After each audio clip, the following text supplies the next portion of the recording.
AM is a counter to leshrac, but the way that they're playing this game and the way that they're pressuring the map and taking towers and not letting AM just free farm without losing something is exactly how, you know, you beat these matchups where you feel like you're being countered.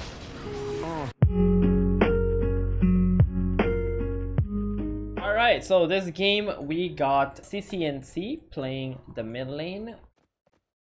He is extremely high ranked player, is actually rank 4 in NA ranks.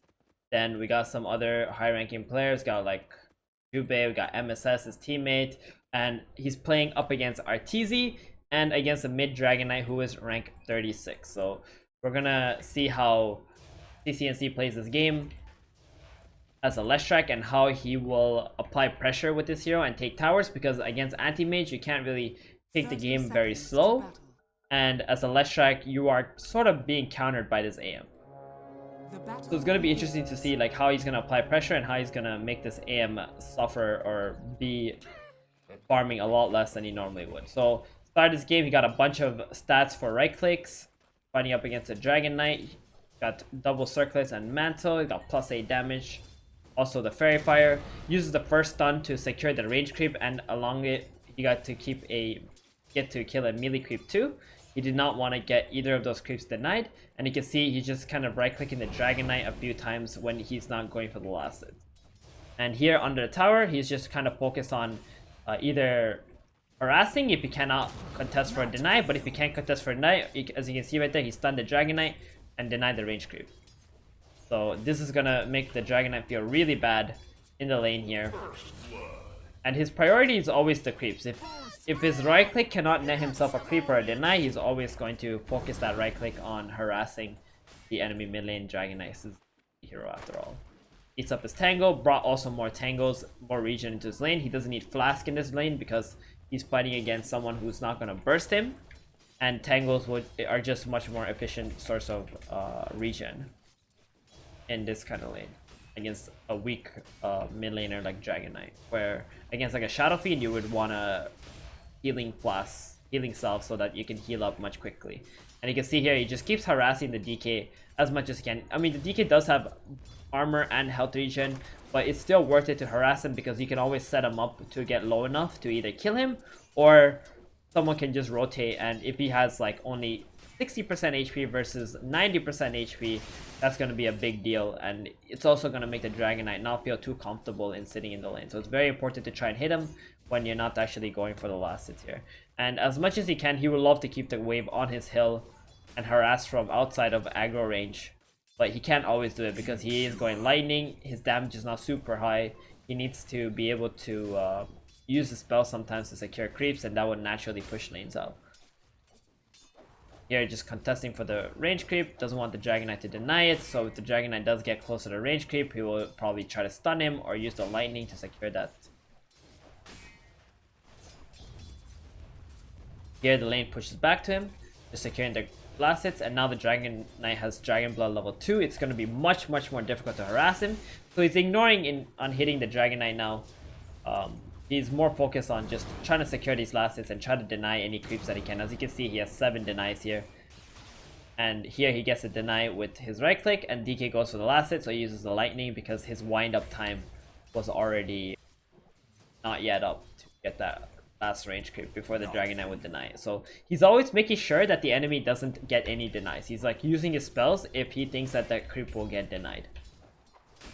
And at the same time, he's always trying to use the spells at the same time to deny creeps away from the DK as well. So this is going to be creating like this experience difference. Now there's still 3 more creeps left here, but as you can see, after these 3 creeps dies, and the waves are like settled equally, you will see the difference in XP bar from the leshrac and the DK. DK 4.5, leshrac about to be level 5 already.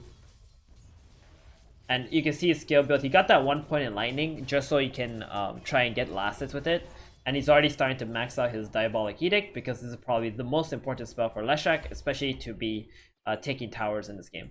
So he gets a null, then finishes a bottle with at the 4-minute rune spawns bottom, and he picks up that illusion to refill his bottle, and now he has pretty much full resources. And the DK is still level 4 at the moment.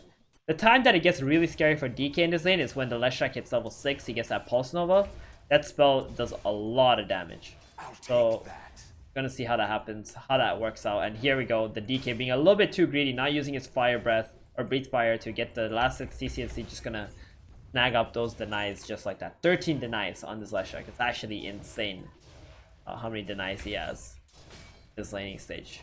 And as you can see, it's all because he's always using his spells. He's manipulating the lane, how he can get denies and last hits by the skills as he has, right? He's pretty much uses Split Earth and his Lightning Storm in his lane. Lightning Storm to get last hits, Split Earth to stop the Dragon Knight from getting last hits so he can get the deny on the creep. So it's nighttime now, 5 minutes, bounty runes are up. CCNC will not be able to get any bounties here. And here he gets level 6, and instantly, as soon as he gets level 6 here, from this range creep, the Dragon Knight doesn't realize it. He goes for the stun here. First the slow into the stun, and then uses the damage from the Pulse Nova to go onto this DK. And this DK is almost dead. Not quite there yet, but at the same time it is 5 minutes, so the catapults are in the mid lane. He kills off the enemy catapult, and then his catapult is going to start doing a lot of damage to this tower. And he even calls his support over to the mid lane because the catapult is here. He's got level 3 Diabolic Edict. He wants to kill the Dragon Knight or help him secure the tower, and that's exactly what happens. The slow from the Pangolier and the Orb of Venom come out, and they do a bunch of damage to the tower and kill the DK. So suddenly, this leshrac about to be level 7. Oh, he does get the bounty in here that his team left over. We've seen this from like Abed, for example. He always tells his team like, oh, leave that bounty there. I'm gonna go bottle it. Very important for these mid laners to get that. At 6 minutes, he gets the power rune top. It's a haste rune. Sees that the mid lane is pushing, goes back there, clears that up first. So now he's got a magic wand coming in, and a clarity, always making sure that he can be topped off on his mana, so he's always able to make moves on the map. So with this haste, the Dragon Knight should be feeling very scared because the leshrac can always activate Edict and run at him. Here it goes, does tower damage with the Edict, follows the Dragon Knight, activated the haste rune, and the Pangolier again still playing around the mid lane. Now they get an easy kill onto the DK. Shadow Shaman even TPs in to try to help the DK, but it was already a lost cause situation, which she probably shouldn't TP into. And now, just like that, CCNC got 2 kills out of it and took the mid tower. And this is the power of leshrac, right? If you do well in your lane like this, or you get your support to come help you when you're about to hit level 6 or level 5, you can definitely put a lot of pressure on the mid laner and the enemy tower because of how much damage this does to towers. Diabolic Edict. And just like that, he goes into a jungle, deals a stack here, farms it up with his ultimate.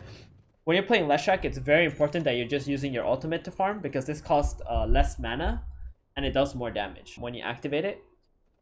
And you shouldn't like turn it on and off. Just turn it on, leave it on, kill the camp, then turn it off and go away. And later in the game, try not to level this up because the mana per second that it drains doubles. But the damage only gets increased by 50, and level 1 of this skill is good enough. So now he goes back to the base, heals up, sees that there's a huge engagement top on his axe, goes in. The 1 level in Lightning Storm actually picked off the anti-mage because he was just a little bit too low there on the M. He had 14 sticks, but he did not notice that the lightning is coming to kill him. Kills him off, and then he goes onto this Nature's Prophet with his ultimate and the Diabolic Edict. Does so much damage. Runs in, kills him off, and you can see he's going for Yules as well, so he gets that setup stun. And just like that, 2 kills going the way of CCNC here on his leshrac. Perfect timing, right?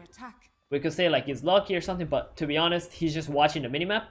He sees a fight break out when he's in base and healing up. He instantly wants to TP to that fight and see if he can try to get a turnaround kill. Now he smokes to the mid lane with the support. Dragon Knight try to push the mid tower with his dragon form all by himself, and there he is, killing off the Dragon Knight, and his team was also nearby there. And look at his positioning on the map now, right? Because there's an AM and Dire is not going to play too aggressively, he's trying to play in the enemy jungle here, while the Gyrocopter is sitting bottom and pushing that lane now and making sure none of the carries come bottom, and there's also vision here. So by doing this, he's effectively killing off the farm that anti-mage can possibly get. And at the same time, he's there to like support this outpost, take that over as well. And now he sees a wave middle being pushed back into his tower. He doesn't want this tower to die to the Dragon Knight whatsoever. So he's always going to be playing around this mid lane and then rotating from here and out after the creep wave dies. Let's look at 10 minutes. What the game plan is: bounty runes are about to spawn. They TP on CCNC here. They really want to kill him. CCNC almost has no mana. Anti-mage, Arteezy Antimage is also here in this fight, but he gets Yuled up by that Yules that was dropped by the leshrac just now, the courier, sorry. And suddenly Arteezy in a little bit of a pickle here, but that's gonna be okay because CCNC didn't have any mana, so he just got out of the fight instantly. Now, as a leshrac, it's very important that you don't die. This hero, once you start dying, it's very hard to stop dying. So don't die if you can, and that's a situation where his team is fighting, but he felt like he doesn't have any resources. He gotta get out, so he just got out, went to base, healed up, and now he's back to the mid lane. He's got a Eul's, sets it up on the Dragon Knight, stuns him, and easily with 4 resources, he's able to take the team fights. And he obviously didn't also want to get mana voided by the anti-mage, so he's always thinking about that, like how he can possibly die. Back to the mid lane, pushing it out, and now he is going towards the bottom area. He sees a Shadow Shaman there, wanted to set up a Yules into a stun combo and get a kill on him, but Shadow Shaman obviously just running away from that, and now he's just gonna protect this bottom tower from the catapult here, so this tower doesn't die or take too much damage. And all of a sudden, he tried to go on AM. He counterspell comes out, wants to stun him, but unfortunately there's a Shadow Shaman here. They disable him, but he calls for the silencer to activate global silence, and all of a sudden he's gonna be just okay. But then AM still having mana void anti-mage, or sorry, Arteezy going in for that, getting the big kill onto CCNC. Woo!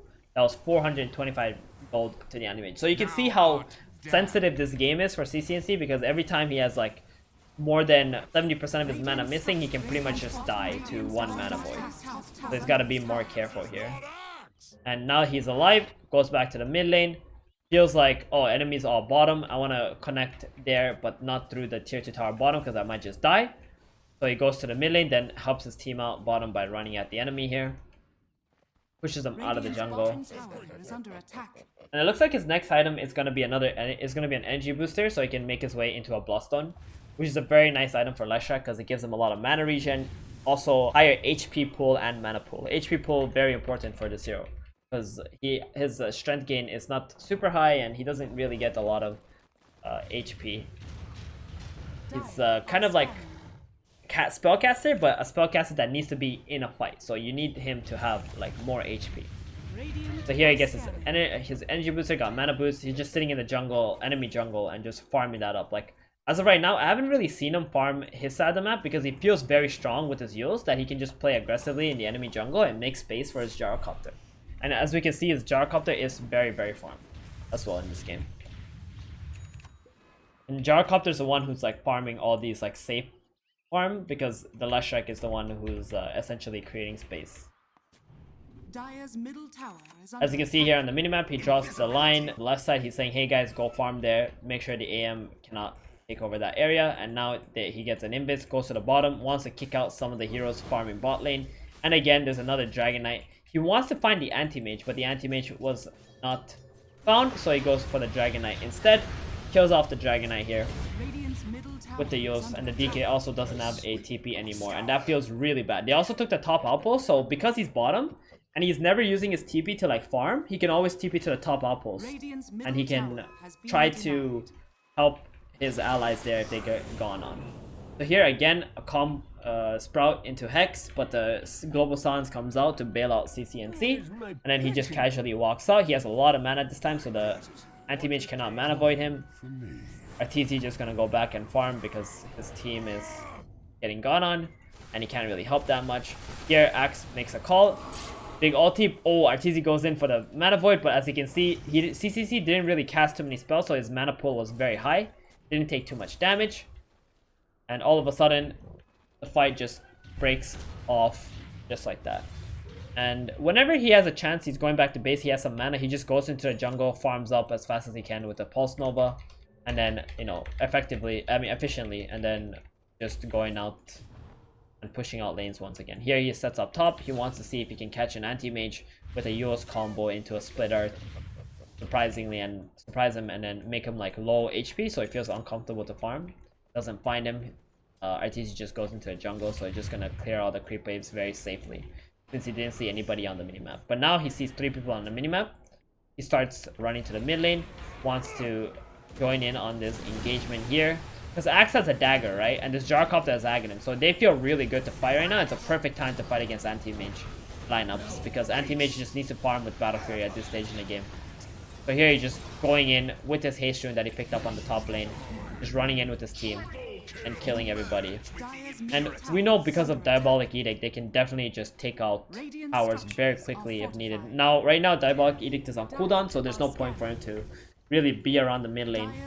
He just wants to take this time to farm up a little bit more.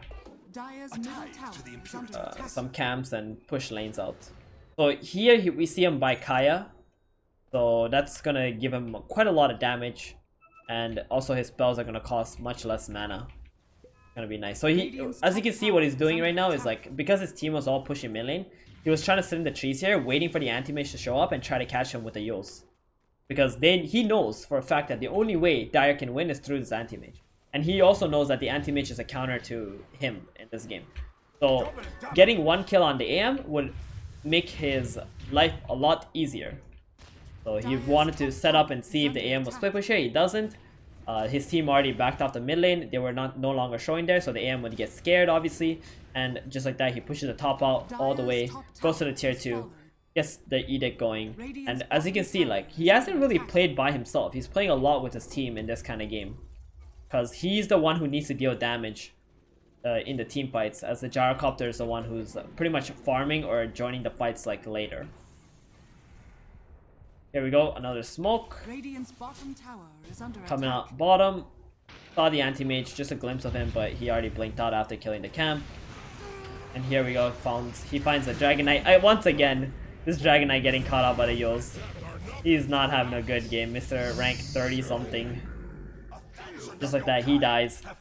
Instantly CCNC TP's back to the mid lane, starts pushing out waves non-stop. So we see this with like almost all the players that we've always watched, like the mid laners especially. They're always so focused on pushing lanes out.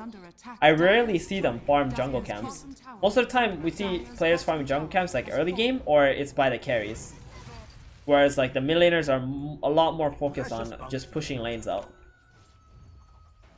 And as you can see, back into the enemy jungle again, making sure that the AM can't be farming there. So it's like this anti-mage in this game has been pretty much limited to this area of the map only, because of like how CCNC has been running in and asking his team to join him in invading the enemy jungle. And every time he sees his team coming into an engagement, he just starts running there right away, right? He's got very fast movement speed, which is very nice for him. And then now he's got that Bloodstone completed with that Kaya. Super nice. And then he clears the top wave and then goes to the mid tower, where he can just activate Edict, get the Dragon Knight first, and that's gonna be enough to just take this tower. Fortunately, there is a glyph on the tower, so it's gonna be a little while before they kill that off. And AM is almost at Manta. You can see like Arteezy is playing very well this game. He's got 190 lasses. Although he was very heavily pressured, he's got a lot of fun, and he's almost there to Manta style. He just needs a little bit more, and he's doing a good job at dodging CCNC and the rest of the team. But here CCNC knows that AM TP top because he was just bottom. He runs to the lane that the AM is in, because the AM cannot TP out. So that means if AM keeps running forward to the next wave, he can catch him potentially here, and that's exactly what we might see. And the rest of his team is going to start TPing in for on the outpost. Here we go. Instead of getting the anti-mage, it looks like they might just end up... Oh, they do get the AM, just like that, just by being so resilient and like not giving up, or persistent, I should say. Persistent, not giving up on chasing this AM around.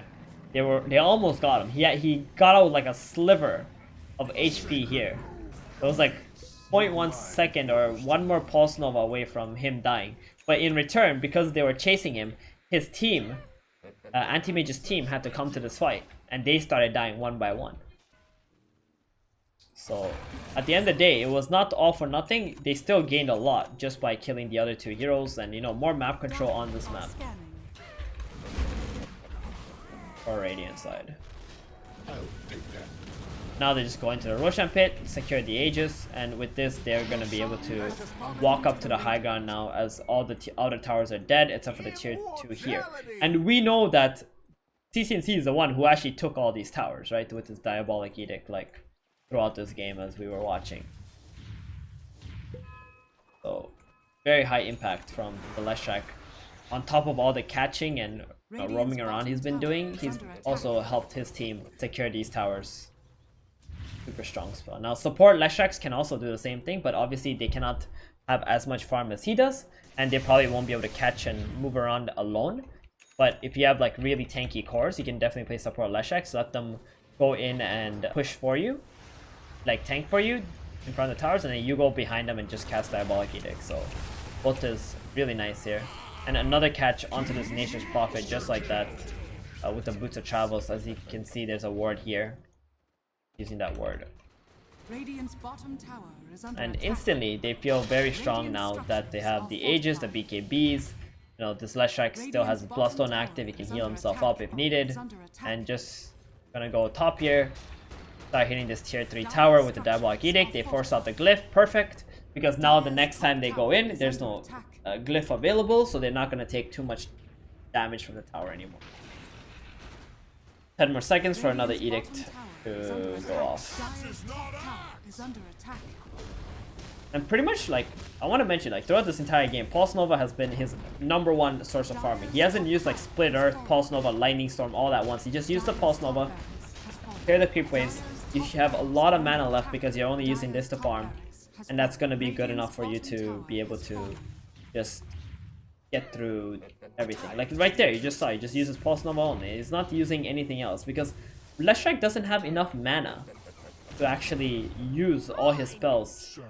And like, just because you're gonna push like 1 second faster, it doesn't mean it's worth it, right? If you just use this in like 3 seconds, the wave is already dead already. And because he's got Bloodstone and Eos, he's got a lot of mana regen. It's okay for him to level up the Pulse Nova. Dire's middle tower is under attack.